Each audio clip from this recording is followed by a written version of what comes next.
ನೀವು ಮೊದಲೇ ಬಾರಿ ನಮ್ಮ ಚಾನೆಲ್ನ ನೋಡ್ತಾ ಇದ್ರೆ ಹಾಯ್, ನಾನು ರೂಪಾ. ಹಾಗೂ ನೀವು ನೋಡ್ತಾ ಇದ್ದೀರಾ ನಮ್ಮ ಕನ್ನಡ ಚಾನಲ್ ಆದ ಸ್ನೇಹ. ನೀವಿನ್ನೂ ನಮ್ಮ ಚಾನಲ್ಗೆ ಸಬ್ಸ್ಕ್ರೈಬ್ ಆಗಿಲ್ಲ ಅಂದರೆ ಈ ಕೂಡಲೇ ಸಬ್ಸ್ಕ್ರೈಬ್ ಮಾಡ್ಕೊಳ್ಳಿ. ಹಾಗೆ ಪಕ್ಕದಲ್ಲಿ ಕಾಣುವ ಬೆಲ್ಲೈಕನ್ನ ಪ್ರೆಸ್ ಮಾಡಿ ಆಲ್ ಅಂತ ಟ್ಯಾಪ್ ಮಾಡೋದನ್ನು ಮರಿಬೇಡಿ. ಇವತ್ತಿನ ವಿಡಿಯೋದಲ್ಲಿ ಹೋದ ಭಾನುವಾರ ಅಂದರೆ ಏಪ್ರಿಲ್ 27ನೇ ತಾರೀಕು ಅಮಾವಾಸ್ಯೆ ಇದ್ದಿದ್ದಕ್ಕೆ ನಾವು ನಮ್ಮ ಫ್ಯಾಮಿಲಿ ಸಮೇತ ನಾವು ಮಲೆ ಮಹದೇಶ್ವರ ಬೆಟ್ಟದ ದೇವಸ್ಥಾನಕ್ಕೆ ಹೋಗಿದ್ವಿ. ಆ ದೇವಸ್ಥಾನದ ಒಂದು ದರ್ಶನದ ಬಗ್ಗೆ ನಿಮ್ಮೊಂದಿಗೆ ಇವತ್ತಿನ ವಿಡಿಯೋದಲ್ಲಿ ಮಾತಾಡ್ತಾ ಇದ್ದೀನಿ. ಭಾನುವಾರ ದರ್ಶನ ಆಗಬೇಕು ಮಹದೇಶ್ವರಂದು ಅಂತ ಅಂದರೆ ನಾವು ಶನಿವಾರ ರಾತ್ರಿನೇ ಹೋಗಿದ್ವಿ. ಶನಿವಾರ ರಾತ್ರಿ ಸ್ಯಾಟಲೈಟ್ ಬಸ್ ಸ್ಟ್ಯಾಂಡ್ಗೆ ಹೋದ್ವಿ. ಅಲ್ಲಿ ನೋಡ್ರೆ ಫುಲ್ಲು ರಶ್ಶು. ಏಕೆಂದರೆ ಅಮಾವಾಸ್ಯೆ ಬೇರೆ ಭಾನುವಾರ, ಮತ್ತು ಭಾನುವಾರ ಬೇರೆ ರಜೆ ಇರುತ್ತೆ ಎಲ್ಲರಿಗೂ. ಮತ್ತು ಈಗ ಸ್ಕೂಲು ಕಾಲೇಜು ಎಲ್ರಿಗೂ ರಜೆ ಇರೋದ್ರಿಂದ ತುಂಬಾ ರಶ್ ಇತ್ತು. ಆ ದೇವಸ್ಥಾನಕ್ಕಂತೂ ತುಂಬಾ ಜನ ಸಾಗರದಂತೆ ಇತ್ತು. ಅಷ್ಟು ರಶ್ ಇತ್ತು. ಬಸ್ಸಲ್ಲಿ ನಿಂತ್ಕೊಳ್ಳೋಕ್ಕೂ ಜಾಗ ಇರಲಿಲ್ಲ. ಎಲ್ಲರೂ ಕೂಡ ಮಲೆ ಮಹದೇಶ್ವರ ಬೆಟ್ಟಕ್ಕೆ ಹೋಗಬೇಕು ಅಂತಲೇ ಕಾಯ್ಕೊಂಡು ನಿಂತ್ಕೊಂಡಿದ್ರು. ನಾವು ಹೇಗೋ ಒಂದು ಬಸ್ನಲ್ಲಿ ಕ್ಯಾಚ್ ಮಾಡ್ಕೊಂಬಿಟ್ಟು ಅದು ಏನು ನಮಗೆ ಸೀಟು ಕೂಡ ಸಿಗಲಿಲ್ಲ. ಹಾಗೆ ನಿಂತ್ಕೊಂಡೇ ಜರ್ನಿ ಮಾಡ್ಕೊಂಡು ಬಂದ್ವಿ. ಹತ್ರ 1 ಗಂಟೆ ಆಗಿದೆ ದೇವಸ್ಥಾನಕ್ಕೆ ನಾವು ರೀಚ್ ಆದಾಗ. ನೋಡಿ, ನಿಮಗೆ ಮಲೆ ಮಹದೇಶ್ವರ ಕಾಣಿಸ್ತಾ ಇರ್ಬೋದು. ಈ ಸಲ ಯಾವುದೇ ಥರ ಲೈಟಿಂಗ್ಗಳಿಲ್ಲ, ಅದಕ್ಕೋಸ್ಕರ ಅಷ್ಟು ಕ್ಲಿಯರಾಗಿ ಕಾಣಿಸ್ತಾ ಇಲ್ಲ. ನಾನು ಹೋದ ವರ್ಷ ಹೋದಾಗ ನಾನು ಆ್ಯಕ್ಚುಲಿ ದೀಪಾವಳಿ ಟೈಮಲ್ಲಿ ಹೋಗಿದ್ದು. ಆವಾಗಲೂ ಕೂಡ ಅಮಾವಾಸ್ಯೆ ಇತ್ತು. ಆ ಟೈಮಲ್ಲಿ ತುಂಬಾ ಲೈಟಿಂಗ್ ಎಲ್ಲ ಚೆನ್ನಾಗಿತ್ತು. ಆವಾಗ ತುಂಬಾ ಚೆನ್ನಾಗಿ ಕಾಣಿಸ್ತಾ ಇತ್ತು. ಆ ವಿಡಿಯೋನೂ ಕೂಡ ನಾನು ಆಲ್ರೆಡಿ ಹೋದ ವರ್ಷ ಶೇರ್ ಮಾಡಿದ್ದೀನಿ. ಒಂದ್ಸಲಿ ಅದನ್ನು ನಾನು ಡಿಸ್ಕ್ರಿಪ್ಷನ್ ಬಾಕ್ಸ್ನಲ್ಲಿ ಕೊಟ್ಟಿರ್ತೀನಿ, ಒಂದ್ಸಲಿ ಚೆಕ್ ಮಾಡಿ ನೋಡಿ. ಟೋಟಲ್ ಒಂದು 12 ಜನ ಹೋಗಿದ್ವಿ. 12 ಜನ ಅಂದರೆ ನಮ್ಮ ಫ್ಯಾಮಿಲಿ ಮತ್ತು ನಮ್ದು ಆ್ಯಕ್ಚುಲಿ ತುಮಕೂರಲ್ಲಿ ನಮ್ಮ ದೊಡ್ಡಮ್ಮ ಚಿಕ್ಕಮ್ಮ ಎಲ್ಲರೂ ಇರೋದು. ನಮ್ಮ ದೊಡ್ಡಮ್ಮ ಚಿಕ್ಕಮ್ಮ ಮತ್ತು ಅವ್ರ ಮಕ್ಕಳು ಎಲ್ಲರೂ ಕೂಡ ಪ್ಲ್ಯಾನ್ ಮಾಡ್ಕೊಂಬಿಟ್ಟು ಈ ಥರ ದೇವಸ್ಥಾನಕ್ಕೆ ಹೋಗೋಣ ಅಂತ ಅಂದ್ಬಿಟ್ಟು ಇವಾಗ ಮಲೆ ಮಹದೇಶ್ವರ ದೇವಸ್ಥಾನಕ್ಕೆ ಬಂದಿದ್ದೀವಿ. ಈ ಥರ ಒಂದು ಫ್ಯಾಮಿಲಿ ಸಮೇತ ಅಂದರೆ ರಿಲೇಷನ್ಸೇ ಆಗಿರ್ಬೋದು, ಫ್ಯಾಮಿಲಿ ಅಂತಲೇ ಆಗ್ಬೋದು, ಯಾವುದೇ ಆಗಿರ್ಬೋದು, ಈ ಥರ ಒಟ್ಟಾಗಿ ಒಂದು ದೇವಸ್ಥಾನಕ್ಕೆ ದರ್ಶನ ಮಾಡೋದ್ರಿಂದ ಒಂಥರ ಒಂದು ಖುಷಿ ಆಗುತ್ತೆ. ನಾನು ಪ್ರತಿ ಸಲ ಯಾವುದೇ ದೇವಸ್ಥಾನಕ್ಕೆ ಹೋದರೂ ಕೂಡ ನಾನು ದೇವ್ರ ಹತ್ರ ಕೇಳ್ಕೊಳ್ಳೋದು ಮೊದಲನೇದು ಏನಂದರೆ, ಪ್ರತಿ ವರ್ಷವೂ ಈ ಥರ ಕುಟುಂಬ ಸಮೇತವಾಗಿ ದರ್ಶನ ಮಾಡೋದಕ್ಕೆ ಭಾಗ್ಯ ಕೊಡಪ್ಪ ಅಂತಲೇ ಫಸ್ಟು ನಾನು ಕೇಳ್ಕೊಳ್ಳೋದು. ರೀತಿ ಕೇಳೋದ್ರಿಂದ ನೀವು ಯೋಚನೆ ಮಾಡಿ, ಇದರಲ್ಲಿ ಎಲ್ಲ ಥರ ಅಡಗಿರುತ್ತೆ ಈ ಒಂದು ಮಾತಲ್ಲಿ. ಆರೋಗ್ಯನೇ ಆಗಿರ್ಬೋದು, ಆಯುಷ್ಯ ಆಗಿರ್ಬೋದು, ಇನ್ನು ಯಾವುದೇ ಕಾರಣನೇ ಇರ್ಬೋದು. ನಾವೊಂದು ಕುಟುಂಬ ಸಮೇತವಾಗಿ ಬರೋ ಥರ ನೀನು ಅನುಗ್ರಹ ಕೊಡಪ್ಪ ಅಂತ ಕೇಳ್ಕೊಂಡಾಗ ದೇವರು ಪ್ರತಿ ವರ್ಷವೂ ಕೂಡ ಆ ರೀತಿ ಕರೆಸ್ಕೊತಾರೆ. ಅಷ್ಟು ಸಾಕಲ್ವ ನಮಗೆ. ಅಲ್ಲಿಗೆ ನಮಗೆ ಆರೋಗ್ಯ ಬಂತು ಮತ್ತು ಆಯುಷ್ಯೂ ಇತ್ತು ಅನ್ನೋ ಥರನೇ ಅರ್ಥ ಅಲ್ವಾ. ನಾನು ಈ ದೇವಸ್ಥಾನ ಅಂತಲೇ ಅಲ್ಲ, ಯಾವುದೇ ದೇವಸ್ಥಾನಕ್ಕೆ ಹೋದರೂ ಕೂಡ ನಾನು ಮೊದಲನೇ ಬಾರಿ ನಾನು ದೇವ್ರ ಹತ್ರ ಕೇಳೋದೇ ಇದು. ಪ್ರತಿ ವರ್ಷವೂ ಕೂಡ ಕುಟುಂಬ ಸಮೇತರಾಗಿ ಯಾವುದೇ ಒಂಥರ ತೊಂದರೆಗಳು, ಅನಾಹುತಗಳು, ಅನಾನುಕೂಲಗಳು ಯಾವುದೇ ಥರ ಬರ್ದಂಗೆ ನಮಗೆ ಈ ಥರ ಆರೋಗ್ಯ ಆಯುಷ್ಯ ಅಂತ ಕೊಟ್ಬಿಟ್ಟು ನೀವು ನಮ್ಮನ್ನು ಕರೆಸ್ಕೊಳ್ಳಪ್ಪ ಅಂತ ನಾನು ಕೇಳ್ಕೊಳ್ಳೋದು. ನಾವಿವಾಗ ಅಂತರ್ಗಂಗೆ ಹತ್ರ ಹೋಗ್ತಾ ಇದ್ದೀವಿ ಸ್ನಾನ ಮಾಡೋದಕ್ಕೋಸ್ಕರ. ಇಲ್ಲಿ ನೋಡ್ತಾ ಇರ್ಬೋದು ಎಷ್ಟೋ ಜನ ಆಲ್ರೆಡಿ ದೇವಸ್ಥಾನಕ್ಕೋಸ್ಕರ ಬಂದಿರೋದನ್ನ. ಪ್ರತಿ ವರ್ಷವೂ ಕೂಡ ನಾವು ಪ್ರತಿ ಟೈಮು ಹೋದರೂ ಕೂಡ ಇದೇ ರೀತಿಯೇ ಜನ ಸಾಗರ ಥರ ಇರುತ್ತೆ ಈ ದೇವಸ್ಥಾನದಲ್ಲಿ. ತುಂಬ ಜನ ಆಲ್ರೆಡಿ ಬಂದ್ಬಿಟ್ಟು ದರ್ಶನ ಮಾಡ್ಕೊಂಬಿಟ್ಟು ಆ ದಿನ ಅಲ್ಲೇ ಮಲ್ಕೊಂಡಿರ್ತಾರೆ. ನೋಡಿ, ಇದೇ ಮಲೆ ಮಹದೇಶ್ವರ ದೇವಸ್ಥಾನ ಹತ್ತತ್ರ. ಈ ದೇವಸ್ಥಾನ ಹತ್ತಿರ ಬಂದಿದ್ದೀವಿ ಇವಾಗ. ಇನ್ನು ಈ ದೇವಸ್ಥಾನದ ಬಗ್ಗೆ ಹೇಳಬೇಕಂದ್ರೆ, ಮಹದೇಶ್ವರ ದೇವಸ್ಥಾನವನ್ನು ಜುಂಜೇಗೌಡ ಶ್ರೀಮಂತ ಕುರುಬಾಗೌಡ ಭೂಮಾಲೀಕರು ನಿರ್ಮಿಸಿದರಂತೆ. ಭಗವಾನ್ ಶ್ರೀ ಮಹದೇಶ್ವರನು ಶಿವನ ಅವತಾರವೆಂದು ನಂಬಲಾಗುತ್ತೆ. 15ನೇ ಶತಮಾನದಲ್ಲಿ ಸಂತ ಮಹದೇಶ್ವರನು ತಪಸ್ಸು ಮಾಡೋದಕ್ಕೋಸ್ಕರ ಇಲ್ಲಿ ಬಂದಿದ್ರಂತೆ. ಮತ್ತೆ ಅವರು ಇನ್ನೂ ದೇವಾಲಯದ ಗರ್ಭಗುಡಿನಲ್ಲಿ ಲಿಂಗ ರೂಪದಲ್ಲಿ ತಪಸ್ಸು ಮಾಡ್ತಾ ಇದ್ರಂತೆ. ಈಗ ಗರ್ಭಗುಡಿನಲ್ಲಿ ಪೂಜಿಸುತ್ತಿರುವ ಲಿಂಗವು ಸ್ವಯಂಭೂ ಆಗಿದೆ. ಶ್ರೀ ಮಲೆ ಮಹದೇಶ್ವರ ಸ್ವಾಮಿ ಹುಲಿಯ ಮೇಲೆ ಚಲಿಸ್ತಿರೋದು ಮತ್ತು ಅಲ್ಲಿ ವಾಸಿಸುವ ಜನರು ಮತ್ತು ಸಂತರನ್ನು ಉಳಿಸಲು ಬೆಟ್ಟದ ಸುತ್ತ ಹಲವಾರು ಅದ್ಭುತಗಳನ್ನು ಮಾಡಿದ್ದಾರೆ ಅಂತ ನಂಬಿಕೆ ಇದೆ. ಒಂದು ಪ್ರಸಿದ್ಧ ಮಲೆ ಮಹದೇಶ್ವರ ದೇವಸ್ಥಾನದ ಸುತ್ತಮುತ್ತ ಪ್ರದೇಶ ಸಂಪೂರ್ಣವಾಗಿ ಬೆಟ್ಟ ಪ್ರದೇಶ ಆಗಿದೆ. ಮತ್ತು ಈ ದೇವಾಲಯ 7 ಬೆಟ್ಟಗಳ ಮಧ್ಯದಲ್ಲಿದೆ. ಪ್ರತಿ ಹಿಂದೂ ಹಬ್ಬದ ಸಂದರ್ಭದಲ್ಲಿ ವಿಶೇಷ ಕಾರ್ಯಕ್ರಮಗಳು ಇಲ್ಲಿ ನಡೆಯುತ್ತೆ. ಇನ್ನು ದೀಪಾವಳಿ ಹಬ್ಬದ ಸಂದರ್ಭದಲ್ಲಿ ಈ ಒಂದು ಮಲೆ ಮಹದೇಶ್ವರ ದೇವಸ್ಥಾನದಲ್ಲಿ ತುಂಬಾ ಸಂಭ್ರಮವಾಗಿ ಆಚರಣೆ ಮಾಡ್ತಾರೆ. ನಾನು ಕೂಡ ಹೋದ ವರ್ಷ ದೀಪಾವಳಿ ಅಮಾವಾಸ್ಯೆ ದಿವಸ ಬಂದಿದ್ದು. ಅವತ್ತು ಕೂಡ ಬಂದಾಗ ತುಂಬಾ ವಿಜೃಂಭಣೆಯಿಂದ ಆಚರಣೆ ಮಾಡ್ತಾಯಿದ್ರು. ಅಷ್ಟೂ ಚೆನ್ನಾಗಿತ್ತು. ನೋಡಿ, ನೀವು ನೋಡ್ತಿರ್ಬೋದು ಮಲೆ ಮಹದೇಶ್ವರ ದೇವಸ್ಥಾನ ಲೈಟಿಂಗ್ ಇಲ್ಲದೆ ಅಷ್ಟು ನಿಮಗೆ ಕ್ಲಿಯರ್ ಆಗಿ ಕಾಣಿಸ್ತಾ ಇಲ್ಲ. ಅಂದ್ರೆ ರಾತ್ರಿ ಆಗಿರೋದ್ರಿಂದ, ಅಂದ್ರೆ ಭಾನುವಾರ ಆಲ್ರೆಡಿ ಇವಾಗ 1:30 ಟೈಮಿಂಗ್ಸು. ಈ ದೇವಸ್ಥಾನದಲ್ಲಿ ನಾನು ನೋಡ್ದಂಗೆ, ನಾನು ಹೋದ ವರ್ಷನೂ ಬಂದಿದ್ದೆ ಮತ್ತು ಈ ವರ್ಷನೂ ಬಂದಿರೋದ್ರಿಂದ ಇದು ನನ್ನ 2ನೇ ವರ್ಷ. ಮೊದಲನೇ ವರ್ಷ ಹೋದ ವರ್ಷ ಹೋಗಿದ್ದು. ಈ 2 ವರ್ಷದ ಎಕ್ಸ್ಪೀರಿಯನ್ಸ್ ಹೇಳಬೇಕು ಅಂದರೆ ಬಂದಾಗಲೆಲ್ಲ ಇದೇ ಥರ ಜನ ಸಾಗರ ಥರ ಇರುತ್ತೆ. ಅಷ್ಟು ರಶ್ ಇರುತ್ತೆ. ಎಲ್ಲೆಲ್ಲಿಂದ ಬಂದಿರ್ತಾರೋ ಗೊತ್ತಿಲ್ಲ, ಅಷ್ಟು ಜನ ಈ ದೇವರ ದರ್ಶನಕ್ಕಾಗಿ ಬಂದಿರ್ತಾರೆ. ಈ ಒಂದು ದೇವಸ್ಥಾನ ತುಂಬ ಹಳೆಯ ದೇವಸ್ಥಾನ ಮತ್ತು ಪವಿತ್ರವಾದ ದೇವಸ್ಥಾನ ಅಂತ ಜನಪ್ರಿಯ ಆಗಿದೆ. ಈಗ ನಾವು ದೇವಸ್ಥಾನದ ಮುಂದೆ ಹೋಗ್ತಾ ಇದ್ದೀವಿ. ಮುಂದೆ ಹೋದರೆ ಅಲ್ಲಿ ಅಂತರ್ಗಂಗೆ ಸಿಗುತ್ತೆ. ಅಲ್ಲಿ ಹೋಗ್ಬಿಟ್ಟು ಆ ಕಣಿವೆಯಲ್ಲಿ ಸ್ನಾನ ಮಾಡಬೇಕು. ನೀವು ಅಂತರ್ಗಂಗೆನಲ್ಲಿ ಸ್ನಾನ ಮಾಡೋದಕ್ಕೆ ಆಗಲ್ಲ ಅಂತ ಅಂದರೆ ನೀವು ಅಲ್ಲಿ ಒಬ್ಬರು ಕೇಳ್ಕೊಂಡು ಬರ್ತಾ ಇರ್ತಾರೆ, ಒಂದು ಗಾಡಿನಲ್ಲಿ ಬರ್ತಾರೆ. ಬಂದುಬಿಟ್ಟು ನಿಮಗೆ ಬಿಸಿನೀರು ಬೇಕಾ ಸ್ನಾನ ಮಾಡೋದಕ್ಕೆ ಅಂತ ಕೇಳ್ತಾರೆ. ನೀವು ಅವ್ರ ಮನೆಗೆ ಕರ್ಕೊಂಡು ಹೋಗ್ತಾರೆ. ಅಲ್ಲಿ ತುಂಬ ಜನ ಆ ಥರ ಹೋಗಿ ಸ್ನಾನ ಮಾಡ್ತಾರೆ. ಅಂದರೆ ಒಲೆಯಲ್ಲಿ ಅವರು ನೀರು ಕಾಯಿಸ್ಬಿಟ್ಟು ಪ್ರತಿಯೊಬ್ಬರಿಗೂ ಕೂಡ ಒಂದು ಬಕೆಟ್ಗೆ 30 ರೂಪಾಯಿ ಚಾರ್ಜ್ ಮಾಡ್ತಾರೆ. ಆ ಥರ ನೀವು ಅಲ್ಲಿ ಯಾರಿಗೆ ತಣ್ಣೀರಲ್ಲಿ ಸ್ನಾನ ಮಾಡೋದಕ್ಕೆ ಆಗಲ್ಲ ಅನ್ನೋರು ಆ ಥರ ಬಿಸಿನೀರಿಗೆ ಹೋಗ್ಬಿಟ್ಟು ಅವ್ರ ಮನೇಲಿ ಕರ್ಕೊಂಡು ಹೋಗ್ತಾರೆ. ಅಲ್ಲಿ ಹೋಗ್ಬಿಟ್ಟು ನೀವು ಸ್ನಾನನ ಮಾಡ್ಕೊಂಡು ಬರ್ಬೋದು. ನಾನು ಕೂಡ ಅಂತರ್ಗಂಗೆನಲ್ಲಿ ಸ್ನಾನ ಮಾಡಿಕೊಂಡೆ. ನೀವು ಇಲ್ಲಿ ನೋಡ್ತಿರ್ಬೋದು 3 ಸಲ ಮುಳುಗ್ಬಿಟ್ಟು ನಾನು ಸ್ನಾನ ಮಾಡಿಕೊಂಡೆ. ನಮ್ಮ ಚಿಕ್ಕಮ್ಮ ಹಿಡ್ಕೊಂಡಿದ್ದಾರೆ. ಸೊ ಯಾಕಂದರೆ ಅಲ್ಲಿ ಏನು ಬ್ಯಾಲೆನ್ಸ್ ಇರೋದಿಲ್ಲ, ಅದಕ್ಕೋಸ್ಕರ ಈ ರೀತಿ ಎಲ್ಲರೂ ಅದೇ ಥರನೇ ಸ್ನಾನ ಮಾಡ್ಕೊಂಬಿಟ್ಟು ಆಮೇಲೆ ರೆಡಿ ಆಗಿಬಿಟ್ಟು ದೇವಸ್ಥಾನದ ದರ್ಶನಕ್ಕೆ ಹೋದ್ವಿ.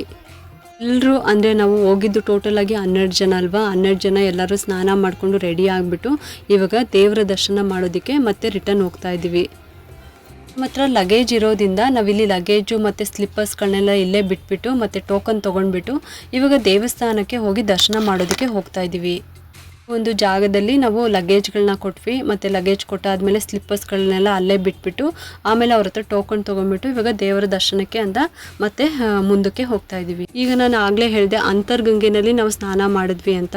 ಸ್ನಾನ ಅಂತ ಅಂದಾಗ ನಾವು ಈ ದೇವಸ್ಥಾನ ಅಂತಲೇ ಅಲ್ಲ, ನೀವು ಯಾವುದೇ ದೇವಸ್ಥಾನಕ್ಕೆ ಹೋದರೂ ಕೂಡ ಸ್ನಾನ ಅಂದರೆ ಪವಿತ್ರವಾದ ಸ್ನಾನ ಅನ್ನೋದು ಏನಂದರೆ ನಾವು ಅಲ್ಲಿ ಒಂದು 3 ಬಾರಿ ನೀರಿನಲ್ಲಿ ಮುಳುಗ್ಬಿಟ್ಟು ಎದೊಳ್ಬೇಕೇ ವಿನಃ ಅಲ್ಲೇ ಹೋಗಿ ಸೋಪೆಲ್ಲ ಮೈಗೆಲ್ಲ ಹಚ್ಕೊಳ್ಳೋದು ಆ ಥರದ್ದೆಲ್ಲ ಏನು ಯೂಸೇ ಮಾಡಬಾರ್ದು. ಬರೀ ನಾವು ಒಂದು 3 ಸಲ ಮುಳುಗ್ಬಿಟ್ಟು ಹೇಳ್ಬೇಕೇ ಹೊರತು ಸ್ನಾನ ಥರ ಹೇಗೆ ಮನೆಯಲ್ಲಿ ಸ್ನಾನ ಮಾಡ್ತೀವೋ ಆ ರೀತಿಯೆಲ್ಲ ಅಲ್ಲಿ ಹೋದ ಕಡೆ ಸ್ನಾನ ಮಾಡಬಾರ್ದು. ಇವಾಗ ನಾವು ಗಣೇಶನ ದೇವಸ್ಥಾನಕ್ಕೆ ಬಂದಿದ್ದೀವಿ. ನೀವು ಇಲ್ಲಿ ನೋಡ್ತಿರ್ಬೋದು. ಇಲ್ಲಿ ಯಾರಿಗಾರು ದಾರ ಕಟ್ಟಿಸ್ಕೋಬೇಕು ಕೈಗೆ ಅನ್ನೋ ಥರ ಇದ್ದರೆ, ಅದೀಗ ನಾವು ಕೆಂಪು ದಾರ ಮತ್ತು ಹಳದಿ ಕಲರ್ ದಾರ ಕಟ್ಟಿಸ್ಕೊತೀವಲ್ಲ, ಆ ಥರ ಏನಾದ್ರು ಕಟ್ಟಿಸ್ಕೋಬೇಕು ಅಂದರೆ ಇಲ್ಲಿ ಕಟ್ಟಿಸ್ಕೋಬೋದು.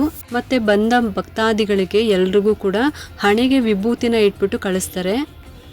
ಈಗಿಲ್ಲಿ ಎಲ್ಲರೂ ಕೂಡ ಮನಸ್ಫೂರ್ತಿಯಾಗಿ ಬೇಡ್ಕೊಂಡ್ವಿ, ನಮ್ಮ ಏನು ಕೆಲಸ ಇದೆ ಅದರಲ್ಲಿರೋ ವಿಘ್ನಗಳೆಲ್ಲ ನಿವಾರಣೆ ಮಾಡಪ್ಪ ಅಂತ ಕೇಳ್ಕೊಂಬಿಟ್ಟು ನಾವು ದರ್ಶನ ಮಾಡ್ಕೊಂಡ್ವಿ. ಇಲ್ಲಿ ಒಂದು ದೇವಸ್ಥಾನದಲ್ಲಿ ವಸತಿ ಸೌಕರ್ಯನೂ ಇದೆ ಅಂತ ಹೇಳ್ತಾರೆ. ಹಾಗೆ ಅತಿಥಿ ಗೃಹನೂ ಕೂಡ ಇದೆ ಅಂತ ಹೇಳ್ತಾರೆ. ಅಂದರೆ ಮಹದೇಶ್ವರ ಭವನ, ಗುರುದರ್ಶಿನಿ ಮತ್ತು ಗಿರದರ್ಶಿನಿ ಮತ್ತು ಶಿವದರ್ಶಿನಿ ಅಂತ ಅತಿಥಿ ಗೃಹಗಳು ಇದೆ.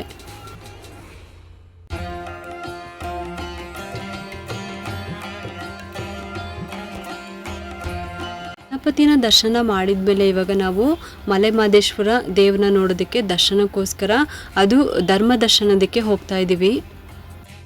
ಇನ್ನು ಇಲ್ಲಿ ದಾಸೋಹ ಭವನ ಕೂಡ ಇದೆ. ಇಲ್ಲಿ ಉಚಿತ ಆಹಾರವನ್ನು ಕೊಡ್ತಾರೆ. ಈ ಒಂದು ದೇವಸ್ಥಾನ ಕಾವೇರಿ ಮತ್ತು ಪಾಲಾರ್ ನದಿಗಳಿಂದ ಆವೃತವಾದ ದಟ್ಟ ಕಾಡಿನಲ್ಲಿ ಈ ಸ್ಥಳ ಸುಂದರವಾದ ಸೌಂದರ್ಯಕ್ಕೆ ಹೆಸರುವಾಸಿಯಾಗಿದೆ. ಇನ್ನು ಈ ದೇವಸ್ಥಾನ ಬಿಟ್ಟರೆ ಇನ್ನು ಯಾವ್ಯಾವ ದೇವಸ್ಥಾನಕ್ಕೆ ನಾವು ಭೇಟಿ ಕೊಡ್ಬೋದು ಅಂತ ಅಂದರೆ ನಾಗಮಲೆ, ಆದಿ ಮಡಪ್ಪ, ಇಂಡಿ ಬಸವೇಶ್ವರ, ಗೌಜಾಲಕಟ್ಟೆ ಬಸವೇಶ್ವರ, ಬೇಲೆಕಲ್ಲು ಬಸವೇಶ್ವರ, ತಪಸರೆ, ಪಾಡದಾರೆ, ಕರಯ್ಯ ಅವರ ಬೋಲಿ ಮತ್ತು ಕನವೆ ಬಸಪ್ಪ, ಇಲ್ಲಿಗೆ ನೀವು ದೇವಾಲಯಕ್ಕೆ ಭೇಟಿ ಕೊಡ್ಬೋದು. ಮತ್ತು ಹೊಗೇನಕಲ್ ಜಲಪಾತ ಕೂಡ ಇದೆ, ಅಲ್ಲೇ ಹತ್ತಿರದಲ್ಲಿದೆ, ಅಲ್ಲಿ ಕೂಡ ಭೇಟಿ ಕೊಡ್ಬೋದು. ನಾವು ನಿಂತಿರುವ ಜಾಗದಲ್ಲಿ ಈ ದೇವಸ್ಥಾನ ನೋಡ್ತಿದ್ರೆ ನಾವೇನೋ ಒಂದು ಸ್ವರ್ಗದಲ್ಲೇ ಇದ್ದೀವೇನೋ ಅನ್ನೋ ಥರ ಆಗ್ತಾಯಿತ್ತು. ತುಂಬ ಜನ ಭಕ್ತಾದಿಗಳು ಇಲ್ಲಿ ಹರಕೆಗಳನ್ನು ಹೊತ್ಕೊಂಡಿರ್ತಾರೆ. ಕೆಲವರು ಉರುಳು ಸೇವೆ ಮಾಡ್ತಾರೆ, ಇನ್ನು ಕೆಲವರು ಇಲ್ಲಿ ಊದ್ಗಡ್ಡಿ ಥರ ಸಿಗುತ್ತೆ, ಅದನ್ನು ಹಚ್ಕೊಂಡ್ಬಿಟ್ಟು ದೇವಸ್ಥಾನ ಸುತ್ತಲೂ ಕೂಡ ಪ್ರದಕ್ಷಿಣೆ ಆಗ್ತಾರೆ. ಎಷ್ಟೋ ಜನ ಭಕ್ತಾದಿಗಳು ದೇವರ ದರ್ಶನ ಮಾಡ್ಕೊಂಡ್ಬಿಟ್ಟು ಮತ್ತೆ ರಿಟರ್ನ್ ಮನೆಗೆ ಹೋಗ್ದಂಗೆ ಅಲ್ಲೇ ಒಂದು ರಾತ್ರಿ ಅಲ್ಲೇ ದೇವಸ್ಥಾನದಲ್ಲೇ ಮಲಗಿದ್ದಾರೆ. ನೀವಿಲ್ಲಿ ನೋಡ್ತಿರ್ಬೋದು ಎಷ್ಟು ಜನ ಇಲ್ಲಿ ಮಲಗಿದ್ದಾರೆ ಅಂತ.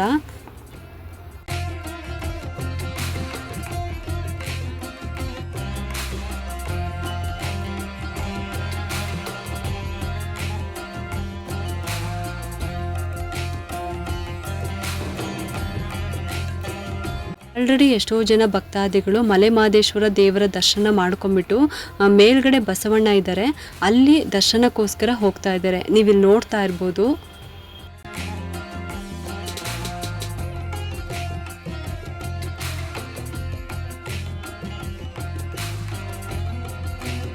ಆಲ್ರೆಡಿ ದೇವಸ್ಥಾನದಲ್ಲಿ ತುಂಬಾ ರಶ್ ಆಗಿಬಿಟ್ಟಿದೆ. ನಾವು ಇವಾಗ ಧರ್ಮ ದರ್ಶನದಲ್ಲಿ ನಿಂತ್ಕೊಂಡಿದ್ದೀವಿ ಕ್ಯೂನಲ್ಲಿ. ಎಷ್ಟು ರಶ್ ಇತ್ತು ಅಂದರೆ ಅದು ಹೇಳೋದಕ್ಕೆ ಸಾಧ್ಯ ಇಲ್ಲ, ಅಷ್ಟು ರಶ್ ಇತ್ತು. ಎಷ್ಟೋ ಜನ ಭಕ್ತಾದಿಗಳು ನೋಡಿ ಏನೇನು ಹರಕೆಗಳನ್ನು ಹೊತ್ಕೊಂಡಿರ್ತಾರೋ ಈ ರೀತಿ ಸೇವೆಗಳನ್ನು ಮಾಡ್ತಾರೆ ಈ ಮಲೆ ಮಹದೇಶ್ವರ ದೇವ್ರಿಗೆ. ಈ ಥರ ಒಂದು ಸೇವೆನ ದೇವಸ್ಥಾನ ಸುತ್ತ ಪ್ರದಕ್ಷಿಣೆ ಹಾಕ್ಬಿಟ್ಟು ದೇವರಿಗೆ ಸೇವೆಯನ್ನು ಸಲ್ಲಿಸ್ತಾರೆ.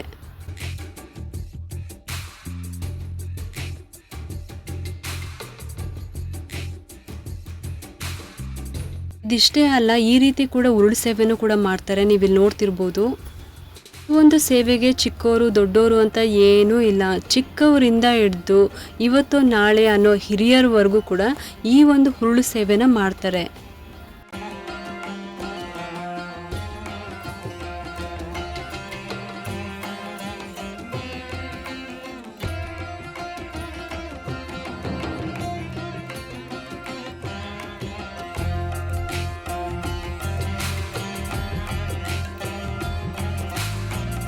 ನಾವು ಮಲೆ ಮಹದೇಶ್ವರ ದೇವರ ದರ್ಶನಕ್ಕಾಗಿ ಗೇಟ್ ನಂಬರ್ 3 ಧರ್ಮ ದರ್ಶನಕ್ಕೋಸ್ಕರ ಇಲ್ಲಿ ಕ್ಯೂನಲ್ಲಿ ನಿಂತ್ಕೊಂಡಿದ್ದೀವಿ. ನೀವಿಲ್ಲಿ ನೋಡ್ತಾ ಇರ್ಬೋದು ಬೋರ್ಡ್ನ. ಇನ್ನು ಗೇಟ್ ನಂಬರ್ 2ನೇ ನಂಬರ್ಗೆ ಹೋದರೆ ಅಲ್ಲಿ 250 ರೂಪಾಯಿ ಒಬ್ಬರಿಗೆ ಟಿಕೆಟ್ನ ತೊಗೊಂಡೋಗ್ಬೇಕಾಗತ್ತೆ. ಮತ್ತು 3ನೇ ನಂಬರ್ ಗೇಟ್ಗೆ ಹೋದರೆ ಅಲ್ಲಿ ಒಬ್ಬರಿಗೆ 500 ರೂಪಾಯಿ ಆ ರೀತಿ ತೊಗೊಂಡ್ಬಿಟ್ಟು ನಾವು ದೇವರ ದರ್ಶನ ಮಾಡಬೇಕಾಗತ್ತೆ. ನಾವು ಧರ್ಮ ದರ್ಶನದ ಕ್ಯೂನಲ್ಲಿ ನಿಂತ್ಕೊಂಡಾಗ 2 ಗಂಟೆ 30 ನಿಮಿಷ ಆಗಿತ್ತು. ಇವಾಗ ಹತ್ತತ್ರ 6 ಗಂಟೆ ಜಾವ. ಅಂದರೂ ಕೂಡ ನಮ್ಮ ಲೈನು ಕೂಡ ಒಂಚೂರು ಮೂವ್ ಆಗಿಲ್ಲ. ಇನ್ನೂ ದರ್ಶನಕ್ಕೆ ನಮಗೆ ಅವಕಾಶನೇ ಕೊಟ್ಟಿರಲಿಲ್ಲ. ಸೂರ್ಯನೂ ಕೂಡ ಹಾಕ್ತಾನೆ ಉಡ್ತಾ ಇದ್ದಾರೆ. ಹತ್ತತ್ರ ಇವಾಗ ಬೆಳಗಿನ ಜಾವ 6 ಗಂಟೆ ಆದರೂ ಕೂಡ ನಮ್ಮ ಒಂದು ಕ್ಯೂನಲ್ಲಿ ನಾವೇನು ನಿಂತಿದ್ದೀವಿ ದೇವರ ದರ್ಶನಕ್ಕೋಸ್ಕರ ಆ ಲೈನ್ ಅಂತೂ ಮೂನೇ ಆಗಿಲ್ಲ. ಏಕೆಂದರೆ ಅಷ್ಟರ ಮಟ್ಟಿಗೆ ರಶ್ ಇತ್ತು. ಹೋದ ವರ್ಷ ನಾನು ಬಂದಾಗ ಇಷ್ಟು ರಶ್ ಇದ್ದರೂ ಕೂಡ ಬೇಗ ಅದು ದರ್ಶನಕ್ಕೆ ಅವಕಾಶ ಮಾಡಿಕೊಟ್ರು. ಆದರೆ ಈ ಸಲ ಮಾತ್ರ ತುಂಬ ಅಂದರೆ ತುಂಬ ಲೇಟ್ ಆಯಿತು. ನೋಡಿ ಇವಾಗ ಮಲೆ ಮಹದೇಶ್ವರ ದೇವಸ್ಥಾನ ದರ್ಶನಕ್ಕೆ ಹತ್ತತ್ರ ಇವಾಗ 9 ಗಂಟೆ ಆಗಿದೆ. ನೀವು ಯೋಚನೆ ಮಾಡಿ, ನಾವು ಬೆಳಗಿನ ಜಾವ 2 ಗಂಟೆ 30 ನಿಮಿಷಕ್ಕೆ ನಿಂತಿರೋರು 9 ಗಂಟೆ ಆದರೂ ಕೂಡ ನಮಗೆ ದರ್ಶನ ಆಗಿರಲಿಲ್ಲ. ಪ್ರತಿಯೊಬ್ಬರಿಗೂ ಕೂಡ ಚಿಕ್ಕ ಮಕ್ಕಳು ಬೇರೆ ಇದ್ದರು. ನಮ್ಮ ಚಿಕ್ಕಮ್ಮ ಮಕ್ಕಳು, ದೊಡ್ಡಮ್ಮ ಮಕ್ಕಳು ಅವರೆಲ್ಲರೂ ಕೂಡ ಇದ್ದರು. ಎಲ್ರಿಗೂ ಕೂಡ ಒಂದು ನಿದ್ದೆ ಬೇರೆ ಇಲ್ಲದೆ ಇರೋ ಕಾರಣ ಮತ್ತು ಕ್ಯೂನಲ್ಲಿ ಅಷ್ಟು ಹೊತ್ತು ಅಷ್ಟು ಅವರ್ಸು ನಿಂತ್ಕೊಂಡಿರೋದು ಬೇರೆ ತುಂಬಾ ಎಲ್ಲರಿಗೂ ಸುಸ್ತಾಗ್ತಾಯಿತ್ತು. ಬೆಳಗ್ಗೆ 9 ಗಂಟೆ ಅಂದರೆ ಭಾನುವಾರ ಬೆಳಗ್ಗೆ 9 ಗಂಟೆ ಆದರೂ ಕೂಡ ನಮ್ಮದು ಒಂದು ಏನು ದರ್ಶನಕ್ಕೆ ಅಂತ ನಾವು ನಿಂತ್ಕೊಂಡಿದ್ವೋ ಆ ಲೈನ್ ಮಾತ್ರ ಮೂನೇ ಆಗ್ತಾ ಇರಲಿಲ್ಲ.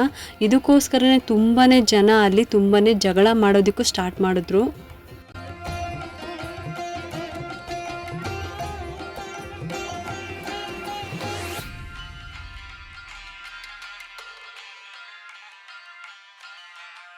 ಇವಾಗ ಹತ್ತತ್ರ 9 ಗಂಟೆ 30 ನಿಮಿಷ ಆಯಿತು. ಇನ್ನೇನು ಸಮೀಪದಲ್ಲೇ ಇದ್ದೀವಿ ಮಲೆ ಮಹದೇಶ್ವರ ದೇವರ ದರ್ಶನ ಮಾಡೋದಕ್ಕೆ. ಒಳಗಡೆ ಅಲ್ಲಿ ಕ್ಯಾಮ್ರಾ ಅಲೋ ಇಲ್ಲ, ಅದಕ್ಕೋಸ್ಕರ ನಾನು ಇಲ್ಲೇ ಸ್ಟಾಪ್ ಮಾಡ್ತಾ ಇದ್ದೀನಿ. ಇಲ್ಲಿ ಹೊರಗಡೆನೂ ಕೂಡ ಮಲೆ ಮಹದೇಶ್ವರನ ಇಟ್ಟಿದ್ದಾರೆ. ನೀವು ಇಲ್ಲಿ ನೋಡ್ತಾ ಇರ್ಬೋದು. ಅದನ್ನು ಕೂಡ ಅಷ್ಟು ಕ್ಲಿಯರಾಗಿ ಕಾಣೋದಕ್ಕೆ ಆಗ್ತಾ ಇಲ್ಲ. ಆದಷ್ಟು ನಾನು ಟ್ರೈ ಮಾಡಿದ್ದೀನಿ ವಿಡಿಯೋ ಮಾಡೋದಕ್ಕೆ. ಒಳಗಡೆ ಕ್ಯಾಮ್ರಾ ಅಲೋ ಇಲ್ಲ, ಅದಕ್ಕೋಸ್ಕರ. ಈ ಒಂದು ಜಾಗದಲ್ಲೇ ನೀವೇನು ಪೂಜೆ ಸಾಮಾನುಗಳನ್ನ ತೊಗೊಂಡಿರ್ತೀರೋ ಅದನ್ನು ಇಲ್ಲೇ ಕೊಡಬೇಕು. ಒಳಗಡೆ ಯಾವುದೇ ಥರ ಪೂಜೆನ ನಿಮಗೆ ಮಾಡಿಕೊಡೋದಿಲ್ಲ. ದರ್ಶನಕ್ಕೆ ಆಗಲಿ ಅವರು 1 ಸೆಕೆಂಡು ಅಲ್ಲಿ ನಿಲ್ಲಿಸೋದೇ ತುಂಬಾ ಕಷ್ಟ. ಹಾಕಿ ತಳ್ತಾ ಇರ್ತಾರೆ. ಅಲ್ಲಿ ನಿಂತ್ಕೊಂಡು ದೇವರನ್ನ ಕಣ್ತುಂಬ ನೋಡೋದಕ್ಕೂ ಬಿಡೋದಿಲ್ಲ, ಅಷ್ಟು ಅರ್ಜೆಂಟಿಂದ ಕಳಿಸ್ಬಿಡ್ತಾರೆ. ಇವಾಗ ದೇವರ ದರ್ಶನ ಕೂಡ ಮಾಡಿಬಿಟ್ಟು ಈಚೆ ಬಂದಿದ್ದೀವಿ. ಇಲ್ಲಿ ಬಸವಣ್ಣನ ಹತ್ತಿರ ಬಂದಿದ್ದೀವಿ. ಮಲೆ ಮಹದೇಶ್ವರ ದೇವರ ದರ್ಶನ ಆಯಿತು. ಅದರ ಪಕ್ಕದಲ್ಲೇ ಬಸವಣ್ಣನ ದರ್ಶನ ಮಾಡ್ಕೊಂಬಿಟ್ಟು ಇವಾಗ ದೇವಸ್ಥಾನದ ಹೊರಗಡೆ ಬಂದಿದ್ದೀವಿ. ಇಲ್ಲೂ ಕೂಡ ಬಸವಣ್ಣನನ್ನ ಇಟ್ಟಿದ್ದಾರೆ. ಇಲ್ಲಿ ಪೂಜೆನ ಮಾಡ್ತಾ ಇದ್ದಾರೆ.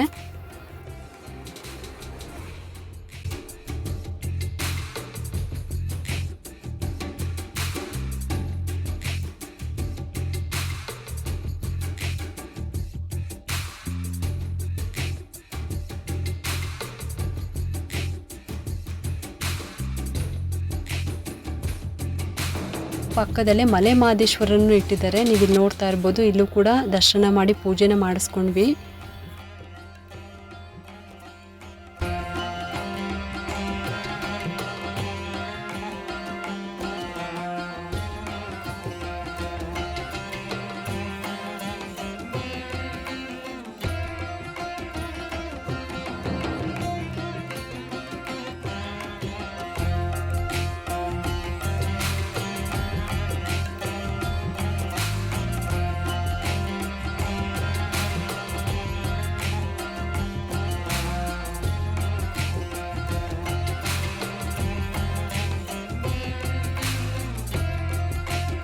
ಫೈನಲಿ ಎಲ್ಲ ದೇವರ ದರ್ಶನ ಆಯಿತು. ಇವಾಗ ಎಲ್ಲರೂ ಕೂಡ ಸುಸ್ತಾಗಿದ್ವಿ. ಏಕೆಂದರೆ ಸುಸ್ತು ಅಂದರೆ ನೀವು ಯೋಚನೆ ಮಾಡಿ 2 ಗಂಟೆ 30 ನಿಮಿಷಕ್ಕೆ ನಿಂತವರು ನಾವು ಹೊರಗಡೆ ಬಂದಾಗ 9:15 ಆಗಿತ್ತು. ಅಲ್ಲಿವರೆಗೂ ನಾವು ನಿಂತ್ಕೊಂಡಿದ್ದೀವಿ. ಒಂದು ಕಡೆ ನಿದ್ರೆ ಇರಲಿಲ್ಲ, ಇನ್ನೊಂದು ಕಡೆ ಸುಸ್ತಾಗ್ತಾ ಇತ್ತು. ಮತ್ತು ಎಲ್ಲರಿಗೂ ಇವಾಗ ಹೊಟ್ಟೆ ಕೂಡ ಹಸಿತಾ ಇತ್ತು. ಯಾಕೆಂದರೆ ಒಂದು ತೊಟ್ಟು ನೀರು ಕೂಡ ಕುಡ್ದಿರಲಿಲ್ಲ ಇಷ್ಟೊತ್ತು. ಹಾಗೆ ನಾವು ಅಲ್ಲಿ ಪ್ರಸಾದ ಕೊಡೋ ಜಾಗಕ್ಕೆ ಹೋಗೋಣ ಅಂತ ಅಂದ್ಕೊಂಡ್ವಿ. ಅಲ್ಲೂ ನೋಡ್ರೆ ಅಲ್ಲೂ ಕೂಡ ತುಂಬಾ ರಶ್ ಇತ್ತು. ಪ್ರಸಾದ ತೊಗೊಳೋದಕ್ಕೂ ಕೂಡ ಅಲ್ಲಿ ಕ್ಯೂನಲ್ಲಿ ನಿಂತ್ಕೋಬೇಕಾಗಿತ್ತು. ಎಲ್ರಿಗೂ ಆಲ್ರೆಡಿ ಕಾಲುಗಳು ನೋವ್ತಿರೋದ್ರಿಂದ ಮತ್ತೆ ಅಲ್ಲಿ ಕ್ಯೂನಲ್ಲಿ ನಿಂತ್ಕೊಳ್ಳೋದಕ್ಕೆ ಯಾರೂ ಒಪ್ಕೊಳ್ಳಿಲ್ಲ. ಕೊನೆಗೆ ನಾವು ಹೋಟೆಲ್ಗೆ ಹೋಗೋಣ ಅಂತ ಡಿಸೈಡ್ ಮಾಡಿದ್ವಿ. ಈ ವರ್ಷದ ಅನುಭವ ಏನೇ ರಿಸ್ಕ್ ಆಗಿದ್ರೂ ಕೂಡ ನಾನು ಅಂದ್ಕೊಳ್ಳೋದು ನಮ್ಮ ತನು ಮನ ದಣಿಸಿ ನಾವು ದೇವರ ದರ್ಶನ ಮಾಡಿದ್ದೀವಿ ಈ ವರ್ಷ. ಇನ್ನು ಎಷ್ಟೋ ಚಿಕ್ಕ ಚಿಕ್ಕ ಮಕ್ಕಳುಗಳು, ಇನ್ನೂ ವಯಸ್ಸಾಗಿರೋರು ಎಷ್ಟು ಜನ ಬಂದಿದ್ರು ಅಂದರೆ ಅವ್ರಿಗೆ ನಿಂತ್ಕೊಳ್ಳೋದಕ್ಕೂ ಕೂಡ ಜಾಗ ಇರ್ತಿರ್ಲಿಲ್ಲ. ಆ ಒಂದು ರಶ್ಶಲ್ಲಿ ಒಂದು ಕಡೆ ಸೆಕೆ ಬೇರೆ, ಇನ್ನೊಂದು ಕಡೆ ಸುಸ್ತಾಗ್ತಾಯಿತ್ತು. ಎಲ್ಲರಿಗೂ ಕೂಡ ಲೈನ್ ಬೇರೆ ಮೂವ್ನೇ ಆಗ್ತಾ ಇರಲಿಲ್ಲ. ತುಂಬ ಅಂದರೆ ತುಂಬ ರಶ್ ಇತ್ತು ಈ ಸಲ. ಪುಟ್ಟ ಮಕ್ಕಳುಗಳೆಲ್ಲ ತುಂಬಾ ಅಳ್ತಾ ಇದ್ರು. ಯಾಕೆಂದರೆ ಒಂದು ಕಡೆ ಸೆಕೆ ಬೇರೆ, ಇನ್ನೊಂದು ಕಡೆ ನಮಗೆ ನಿದ್ದೆ ಇಲ್ಲ ಅಂದರೆ ನೀವು ಯೋಚನೆ ಮಾಡಿ ಮಕ್ಳಿಗೂ ಕೂಡ ನಿದ್ದೆ ಇರಲ್ಲ. ಎಷ್ಟೊತ್ತು ಅಂತ ನಾವು ಎತ್ಕೊಂಡಿರೋದಕ್ಕಾಗುತ್ತೆ ಅಲ್ವಾ. ಎಲ್ಲರಿಗೂ ಕೂಡ ತುಂಬಾ ಟಯರ್ಡ್ ಆಗಿತ್ತು. ಈ ಥರ ಲೈನ್ ಮೂವ್ ಆಗದೆ ಇರೋದಕ್ಕೆ ಅಲ್ಲಿರೋ ಎಷ್ಟೋ ಹುಡುಗರೆಲ್ಲ ತುಂಬಾ ಗಲಾಟೆ ಮಾಡಿ ಆಮೇಲೆ ಕೊನೆಗೆ ಲೈನ್ ಮೂವ್ ಆಗೋ ಥರ ಆಯಿತು. ಆ ಮಟ್ಟಿಗೆ ಅವರು ಗಲಾಟೆಗಳನ್ನ ಮಾಡಿದ್ರು. ಒಟ್ಟಿನಲ್ಲಿ ಈ ವರ್ಷ ಅಂತೂ ತನು ಮನ ದಣಿಸಿ ನಾವು ದೇವರ ದರ್ಶನ ಮಾಡಿದ್ವಿ. ಆ ಒಂದು ಅನುಭವ ಆಯಿತು.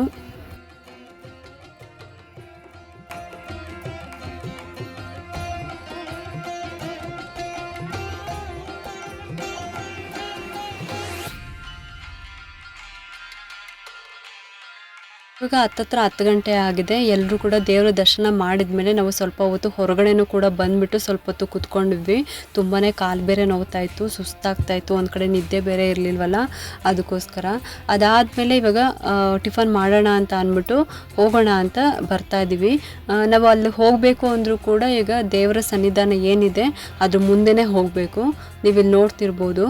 ನೀವಿರೋ ಜಾಗದಲ್ಲೇ ಒಂದು ಕೈಯನ್ನು ಮುಗಿದ್ಬಿಡಿ ದೇವರಿಗೆ, ನಮ್ಮ ಮಹಾದೇವನಿಗೆ. ಹರ ಹರ ಮಹಾದೇವ್. ನಾವು ಬರುವಾಗ ದೇವಸ್ಥಾನಕ್ಕೆ ಹೇಗೆ ಬಂದ್ವೋ ಅದೇ ದಾರಿನಲ್ಲೇ ನಾವು ವಾಪಸ್ಸು ನಾವು ಹೋಟೆಲ್ಗೆ ಹೋಗಬೇಕಾಗುತ್ತೆ. ಹೋಟೆಲ್ಗೆ ಹೋಗಿಲ್ಲ ಅಂದರೂ ಕೂಡ ಅಲ್ಲಿ ಅನ್ನದಾನ ಬೇರೆ ಇರುತ್ತೆ, ಅಲ್ಲೂ ಕೂಡ ನೀವು ಹೋಗ್ಬೋದು. ಆದರೆ ತುಂಬಾ ರಶ್ ಇತ್ತು. ರಶ್ಶು ಅಂದರೆ ಅದು ಹೇಳೋದಕ್ಕೆ ಸಾಧ್ಯನೇ ಇಲ್ಲ. ಯಾಕಂದರೆ ನಾವು ಪ್ರತಿ ದೇವಸ್ಥಾನಕ್ಕೂ ಹೋದರೂ ಕೂಡ, ಯಾಕಂದರೆ ಅಷ್ಟು ದೂರದಿಂದ ಹೋಗಿರ್ತೀವಲ್ವ ದೇವಸ್ಥಾನಕ್ಕೆ, ನಾವು ಪ್ರಸಾದ ತಿಂದೇ ಬರೋದೇ ಇಲ್ಲ. ಆದರೆ ಈ ಸಲ ಈ ಒಂದು ದೇವಸ್ಥಾನದಲ್ಲಿ ಯಾಕೆಂದರೆ ಅಷ್ಟರ ಮಟ್ಟಿಗೆ ನಮಗೆ ಕಾಲುಗಳು ತುಂಬಾ ನೋವ್ತಾಯಿತ್ತು. ಮತ್ತೆ ಕ್ಯೂನಲ್ಲಿ ನಿಂತ್ಕೊಂಡು ಹೋಗೋ ಅಂಥ ಒಂದು ಸಿಚುವೇಶನ್ನು ನಮ್ಮ ಕೈಲಿ ಆಗ್ತಾ ಇರಲಿಲ್ಲ. ಅದಕ್ಕೋಸ್ಕರ ಇಲ್ಲಿ ಪ್ರಸಾದನ ತಿನ್ನೋದಕ್ಕಾಗಲಿಲ್ಲ. ನೋಡಿ, ನೀವು ಇಲ್ಲಿ ನೋಡ್ತಿದ್ದೀರಲ್ಲ, ಇದೇ ಜಾಗ. ಇಲ್ಲಿ ಅನ್ನ ದಾಸೋಹ ನಡೆಯುತ್ತೆ. ಪ್ರಸಾದಕ್ಕೋಸ್ಕರ ಕ್ಯೂನಲ್ಲಿ ಎಷ್ಟೋ ಜನ ಭಕ್ತಾದಿಗಳು ಹೋಗ್ತಾ ಇದ್ದಾರೆ. ನೀವಿಲ್ಲಿ ನೋಡ್ತಾ ಇರ್ಬೋದು, ಕ್ಯೂನಲ್ಲಿ ಆಲ್ರೆಡಿ ನಿಂತಿದ್ದಾರೆ. ನಾವಲ್ಲಿ ಹೋಟೆಲ್ ಹೋದಾಗಲೂ ಕೂಡ ಅಲ್ಲೂ ಕೂಡ ಚೆನ್ನಾಗಿತ್ತು.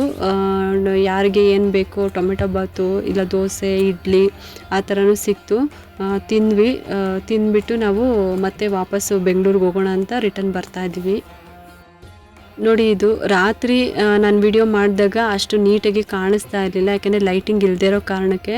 ಈಗ ನೋಡಿ ಎಷ್ಟು ಚೆನ್ನಾಗಿ ಕಾಣಿಸ್ತಾ ಇದೆ. ರಾತ್ರಿ ಇನ್ನೂ ಲೈಟಿಂಗ್ಗಳು ಇದ್ದಿದ್ದರೆ ಇನ್ನೂ ತುಂಬಾ ಚೆನ್ನಾಗಿ ಕಾಣಿಸುತ್ತೆ. ಏಕೆಂದರೆ ನಾನು ಹೋದ ವರ್ಷ ಹೋದಾಗ ತುಂಬಾ ಆಶ್ಚರ್ಯಪಟ್ಟೆ. ದೇವರು ನಮ್ಮ ಕಣ್ಮುಂದೆನೇ ಬಂದು ನಿಂತಿದ್ದಾರೇನೋ ನಮಗೆ ದರ್ಶನ ಕೊಡೋದಕ್ಕೋಸ್ಕರ ಅನ್ನೋ ಥರ ಅನಿಸ್ತು ನನಗೆ. ತುಂಬ ಖುಷಿ ಆಯಿತು ಹೋದ ವರ್ಷ ನನಗೆ. ಆದರೆ ಈ ಸಲ ನಿಮಗೆ ತೋರಿಸೋದಕ್ಕೆ ಅದು ಅಷ್ಟು ನೀಟಾಗಿ ಕಾಣಿಸ್ಲಿಲ್ಲ ರಾತ್ರಿ. ಅದಕ್ಕೋಸ್ಕರನೇ ಬೆಳಗ್ಗೆ ಹೊತ್ತು ನಾನು ನಿಮಗೆ ಇದನ್ನು ವಿಡಿಯೋ ಮಾಡಿ ತೋರಿಸ್ತಾ ಇದ್ದೀನಿ. ನೀವು ಇಲ್ಲಿ ನೋಡ್ತಿರ್ಬೋದು. ರಾತ್ರಿ ಅಂತೂ ಈ ದೇವ್ರನ್ನ ನೋಡೋದಕ್ಕೆ 2 ಕಣ್ಣು ಸಾಲದು. ಇಷ್ಟೊತ್ತು ನೋಡಿದ್ರಿ ಅಲ್ವಾ ಮಲೆ ಮಹದೇಶ್ವರ ದೇವಸ್ಥಾನದ ದರ್ಶನವನ್ನು. ಯಾರ್ಯಾರಿಗೆ ಈ ದೇವಸ್ಥಾನಕ್ಕೆ ಹೋಗೋದಕ್ಕೆ ಶಕ್ತಿ ಇಲ್ಲ ಅನ್ನೋರು, ನೀವಿದ್ದ ಕಡೆ ಅಲ್ಲಿಂದನೇ ಈ ದೇವರಿಗೆ ಒಂದು ಕೈಯನ್ನು ಮುಗಿದು ಬಿಡಿ. ನಾವಿರೋವಂಥ ಜಾಗದಲ್ಲೇ ನೆನೆಸ್ಕೊಂಡ್ರೂ ಪರವಾಗಿಲ್ಲ, ಆ ದೇವರ ಕೃಪೆ ನಮ್ಮ ಮೇಲೆ ಇದ್ದೇ ಇರುತ್ತೆ. ನಿಮಗೆಲ್ಲರಿಗೂ ಈ ಒಂದು ವಿಡಿಯೋ ಇಷ್ಟ ಆಗಿದ್ದರೆ ಒಂದು ಲೈಕ್ ಮಾಡಿ, ಶೇರ್ ಮಾಡಿ ಮತ್ತು ಸಬ್ಸ್ಕ್ರೈಬ್ ಮಾಡಲು ಮರಿಬೇಡಿ. ಏಕೆಂದರೆ ನೀವು ಮಾಡೋ ಒಂದು ಸಬ್ಸ್ಕ್ರೈಬಿಂದ ನಮ್ಮಂತಹ ಸಣ್ಣ ಸಣ್ಣ ಚಾನಲ್ಸ್ಗೆ ಒಂದು ಸಪೋರ್ಟ್ ಮಾಡ್ದಂಗೆ ಆಗುತ್ತೆ. ಮತ್ತೆ ಸಿಗ್ತೀನಿ ಮುಂದಿನ ಹೊಸ ವಿಡಿಯೋದೊಂದಿಗೆ ಅಂತ ಹೇಳುತ್ತಾ ಈ ವಿಡಿಯೋನ ಮುಗಿಸ್ತಾ ಇದ್ದೀನಿ. ಉಗೆ ಉಗೆ ಮಹದೇಶ್ವರ.